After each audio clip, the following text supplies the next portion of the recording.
Je vous ai posé la question de quel genre de vidéo vous vouliez voir sur la chaîne YouTube. Et c'est ainsi que je me suis rendu compte que finalement, même si vous êtes tous passionnés par les montres, vous avez tous des goûts bien différents. Honnêtement, il y a eu beaucoup de réponses, mais j'ai surtout sorti deux grandes catégories. Certains d'entre vous veulent voir des tests ou des comparatifs entre, par exemple, certaines marques, et d'autres aiment les vidéos avec un thème un peu plus général, par exemple des explications sur l'horlogerie ou tout simplement des vidéos sur l'histoire des montres. Ok, pour la deuxième catégorie, pas de problème, tout ce qu'il me faut c'est que je fasse des recherches, que j'étudie, que je me renseigne auprès de certains d'entre vous. Ça peut prendre du temps, mais c'est passionnant. Et j'ai hâte de voir sincèrement où ça va nous mener. Pour les tests de montres, c'est facile à mettre en place, mais compliqué d'avoir des montres nécessaires. Je n'ai pas forcément les moyens de m'acheter beaucoup de montres, donc souvent ça sera des montres relativement abordables, ou alors peut-être des prêts d'amis, ou encore peut-être des prêts auprès de vous, comme par exemple pour la montre LEAP qui est là sur le channel quelque part. Aujourd'hui, c'est la catégorie numéro 1, donc des tests de montres. Aujourd'hui, c'est la Saint-Martin 62 Mass, qui est une montre hommage chinoise de la Seiko 62 Mass. Pourquoi j'ai cette montre? Eh bien, c'est assez simple en fait. Je suis un grand fan de Seiko, et la 62 Mass est une montre iconique de la marque. La 62 est sortie en 1965 et est la toute première montre de plongée professionnelle proposée par Seiko. Et quand aujourd'hui on sait que la marque est remarquablement connue pour ses plongeuses, ça fait l'un des modèles les plus recherchés. En plus de ça, cette montre est équipée du calibre 62 qui sera ensuite modifié et deviendra 2 ans après la toute première montre automatique par Grand Seiko, la 62 GS. Rien que ça. Bon, si j'ai une Saint-Martin et non une Seiko, c'est tout simplement que j'en ai pas les moyens. Il y a des modèles vintage d'époque, mais j'ai trop peur d'acheter une montre aussi chère dont j'aurai jamais la certitude de son historique.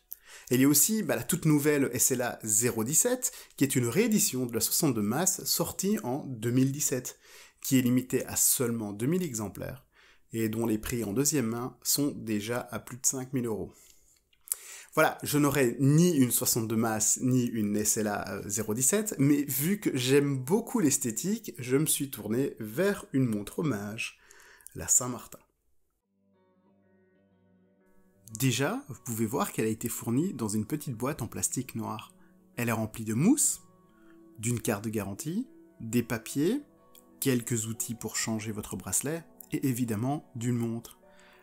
Alors, je sors la montre pour vous la présenter, et je vais être honnête avec vous, là tout de suite.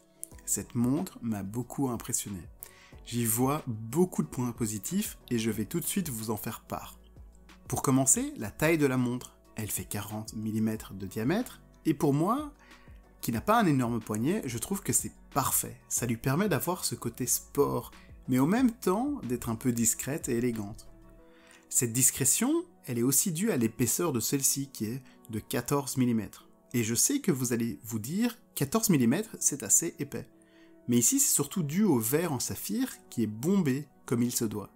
Finalement, le boîtier, lui, il est assez plat en fait. Bon, parlons justement de ce verre. Comme je viens de le dire, il est en saphir et ça fait assez plaisir. Car si vous regardez du côté de chez Seiko à ce prix-là, c'est toujours du Hardlex qui est en fait simplement du verre minéral assez résistant.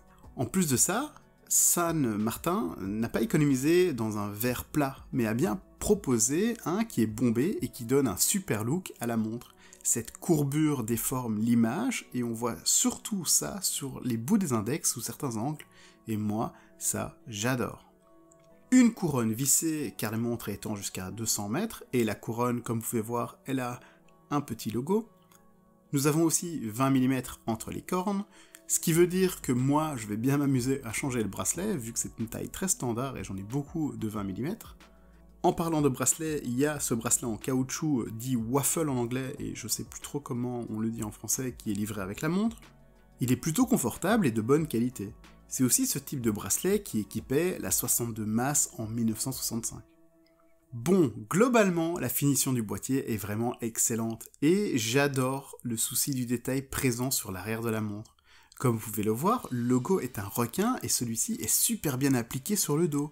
La surface sur laquelle il se trouve est bien creusée et est brossée, alors que le requin a une texture bombée et polie. Le texte, ici, c'est cristal en saphir, divers 200 mètres, Saint-Martin, acier inoxydable, je vous le traduis, tout ça. Et pour finir, NH35, qui est le nom du mouvement à l'intérieur. Mais avant de parler du mouvement, je veux parler du cadran qui reprend à peu près le design de la 62 masse. Les index sont larges, blancs, mais on voit tout de suite que beaucoup de produits luminescents a été appliqué dessus.